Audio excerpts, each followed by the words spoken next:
अनि त्यहाँ गएर गर्नुपर्ने के? बिहे गर्ने बिहे। ए बिहे? सुन्यौ तिमीहरूले? बिहे रे केही छैन।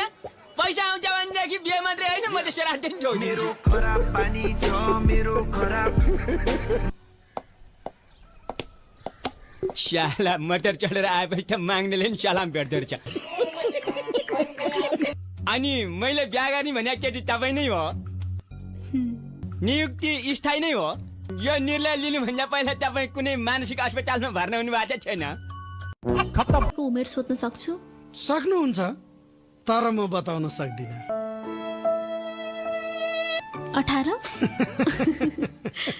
बाबा कस्तो केस। वास्तवमा आजभन्दा 18 वर्ष अगाडि मलाई 18 वर्षको भन्थे। उतार चढाव छ, हामी जीवित छौं।